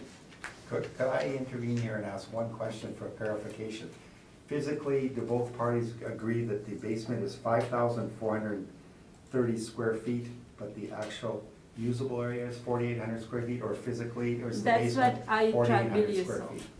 No, the assessor always reports a gross floor area, which is a gross floor area, and then they have a rentable area, which is different. So when they report 4,800, Clarification question too. it's gross floor area. So, There's no evidence whatsoever that the basement physically is the same size as the main floor. Actually, I can give you this little board showing that what you showed before was 4,800 for basement area, and that's your gross area. And main floor is 5,430, and above grade is 10,860. so you're suggesting that physically the basement is smaller than the main floor Yes. to Yeah. begin with? Well, yeah, which happens often. Okay. And And this rentable area is totally different than the gross floor area, Yeah. the basement area. Yeah. It's always like that. And Marina, is it your contention that the physical area or the footprint of the basement is equal to the main floor, or is it 4,800 square feet? Because I don't have plans to show it. Yeah, Because if it's the same size, this is, I did not go through this exercise so much about the finding square footage. okay. 4,800. As we believe, this is that's the usable area. Because even this is not the leasable basement, this is the usable basement. Yes. Owner use basement as storage. Usable area, as we trust, is 4,800. That's all evidence, and that is supported by Aldous Group brief. Okay. And also, we don't have anything from the owner Yeah. to show, Well, correct the information Okay, under that. So Mr. Dupont is saying he's got some kind of proof to present here? Is that, do you have? Yeah, I can give that, it pretty much gives the same thing as page 7, but I can pass this around, which is the assessor's sheet, which maybe is clearer as to, Do we need copies, I guess? or you can just have a look, it matches page 7, and it's clearly 4,800. My page 7 is from the assessor's brief, Page 7, which document, sorry? This one here. number 1. Okay. And I don't know whether this has more information or not, but, Okay, very good. no, not really. It's clear enough in page 7. We have nothing in front of us that shows us the physical size. Yeah. So we're Yeah. starting with two different opinions, two different Yeah. Okay. views of that. Okay. But basement area is showing 4,800 square feet, and then that doesn't mean that's the leasable area. And the gross area is 15,660, and the leasable area is 15,660. So the assessor has taken the full amount of the building as rentable in this particular case. So you're saying the realty brief shows that the physicals, the actual area of the basement is 4,800 square feet? Right, and then you Okay, compare so- that to page Oh, right. 18. Page 18, the other property, Yeah, on Notre Dame, the assessor shows a basement area of 2,236, which is less than the plan area of 9,273, okay. but it's not part of the rentable area. The rentable area or leasable area, the assessor, is totally different than what the report is gross area. Of course, yeah, we But understand now, I okay. have an opinion here because Okay. we try to compare apple to orange. One building is the owner-occupied single-unit building. Yeah. The other one is the multi-tenant. We're trying to multi-unit determine means whether- this- Then common area and all those elements are there. In this building, we don't have any common area to remove because no corridors, no tenants. This is Oh. the single-unit building. Okay. That's why it's a difference between those two briefs I and see. the leasable area and flow area. Okay. Okay, well, I think we've heard enough evidence on either Okay, side. and I have one question, only one question from Mr. Dupont. Okay, if I move to page number 4, Or, page number 4 from first set. You suggest the two units of the Notre Dame, that means 245 and 245 Notre Dame, $6.27 and $6.54 is a good comparable to the second floor, and our second floor rate is $6.49, which is very close. It's supported by your evidence. Is it true? Yes, except for location adjustment. Okay. And 345 Donald Street, that net rent reported is $8.39.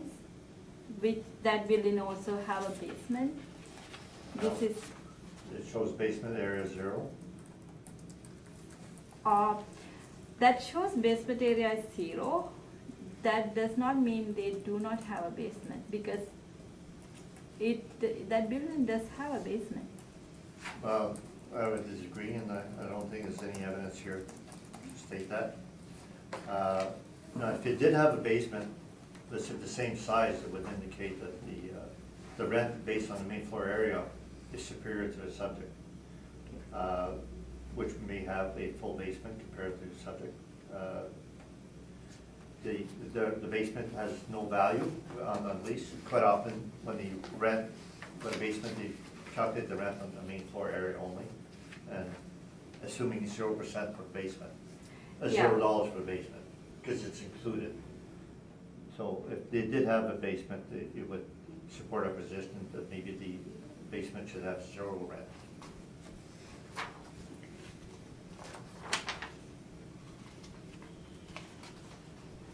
And also, very last question, is there any area calculation, any differences between area calculation for the multi-tenant businesses, buildings and the single tenant building, as you know?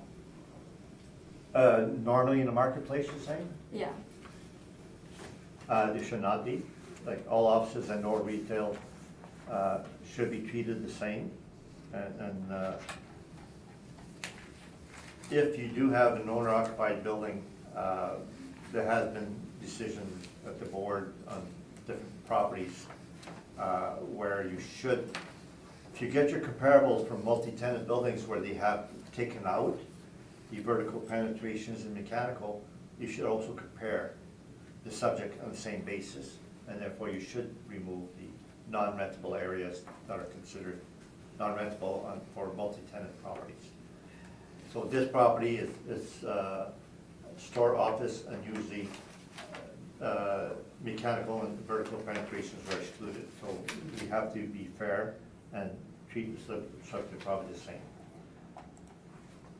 Thank you, Mr. Chairman, that's all my questions. Thank you. Susan, any questions of the appellant? Okay. What's the total square footage of non-rentable area then that we're talking about between you and the assessor? What's the difference, you're saying? Yes, what are you saying is non-rentable area that the assessor is including? Oh, so on my page 1, I take off 10% for the stairs, which is 540 square feet for the second floor. And then the page 2, I take off 6%, or 288 square feet, so that's what it's less. And then I said I made a mistake, I should have removed 10% for the main floor also. So I'm gonna give you verbal changes. So I'm taking, we should be removing 543 square feet for the main floor also. So 543 plus 543 plus 288 is the difference. 543 off the second, 543 off the main, and 288 off the basement? Right, so that's 1114 total, minus the 15660 that the assessor has.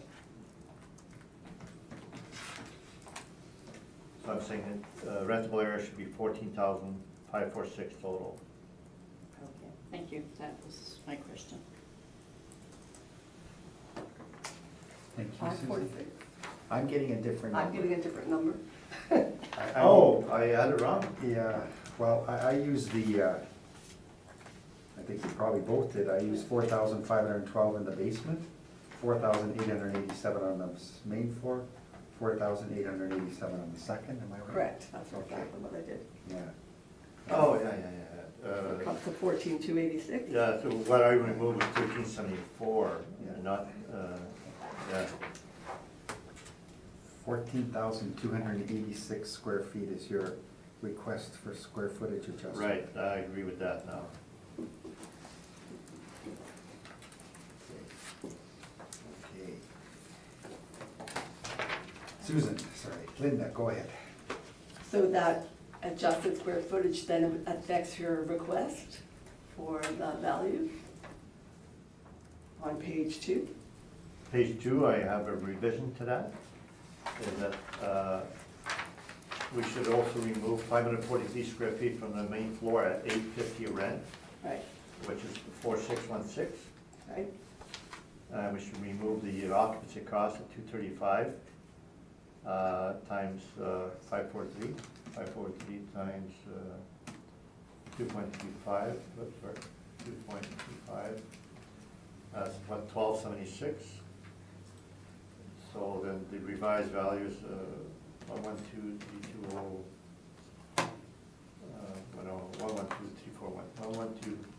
112,341 minus 4616 minus 1276, 106,449. And then I have to round that off.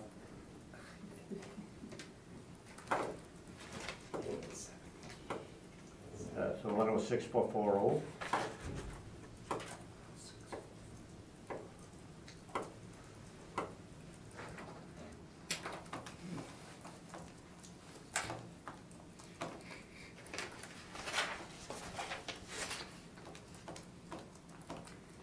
So your revised Okay. request, 106,440. 440. Yes. All right, with those two adjustments. Okay, anything else, Linda? No, that's all. All right. I think. I don't, that was my question too. Exactly, get to the numbers. Okay, so, Marina, any requirement for a summary on this property? I will do very small summary in here. Of course. Based on all the presentation, my main concern here, adjusting the square footage downwards for main floor and second floor for this is a single tenant owner-occupied building. As per the BOMA standard, as my knowledge, I think there are no requirement to adjust those rental. But the mechanical room area discrepancy, I don't have any 100% evidence to show the plans to see about those ones.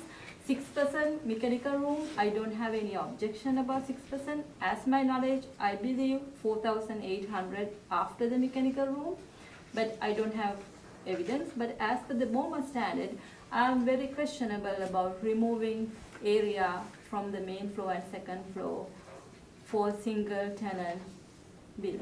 Okay, That's all, Mr. Chairman. thank you. Mr. Dupont?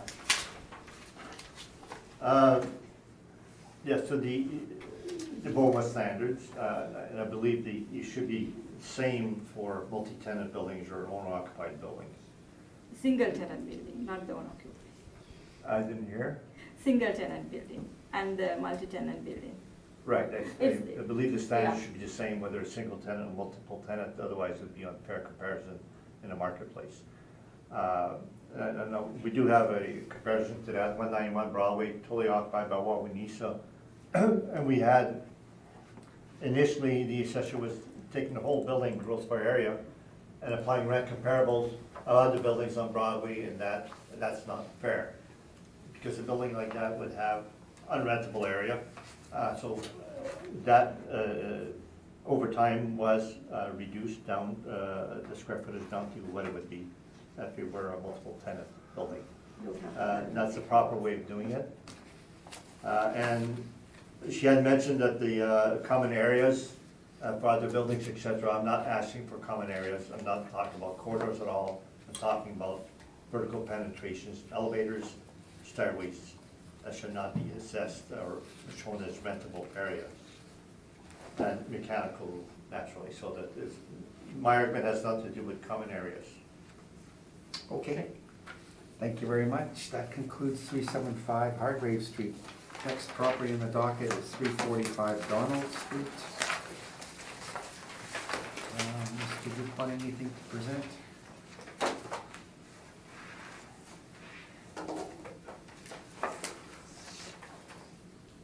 No. No. Okay, 345, just hold on. Is this the one you requested? Right, so I request confirmation. Okay, thank you. Ms. Tanwara, would you mind quickly going through Okay. 345 Donald? Thank you, Mr. Chairman. File number 17-5261. Property address 345 Donald Street. Business ID 31543. Owner is the Giant Tiger Stores Limited. Total permits area is 15,575. This is the area we use for the business assessment. Base ARV per square feet is $8.35. After applying occupancy cost, overall ARV per square feet is $10.70. Original annual rental value went out $166,680. I'm kindly asking confirm the value as it is. Thank you, Mr. Chairman. Would you mind confirming the value, stating the value, please? $166,680. Okay, thank you. And Mr.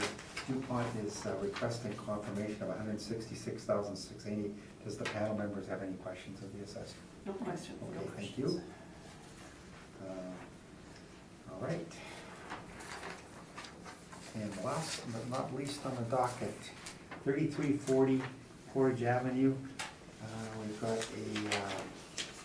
dealing with the business assessment, and the assessor has done a revision and is making a recommendation. Ms. Tanawara, when you're ready, please. Thank you, Mr. Chairman. File number 17-5366. Property address 3340 Portage Avenue. Business ID 40635. Business name Shapes Women's Fitness Center. Permits area is 6,500. Base ARV per square feet $20.70. And this property was heard at the last hearing, and the both parties agreed to $20 per square feet.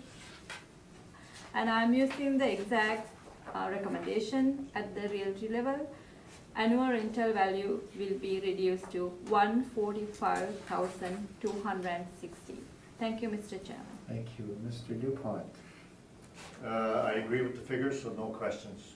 Okay, thank you. So recommendation is for $145,260 based on an adjusted base IRV, and Mr. Dupont is in agreement on that recommendation.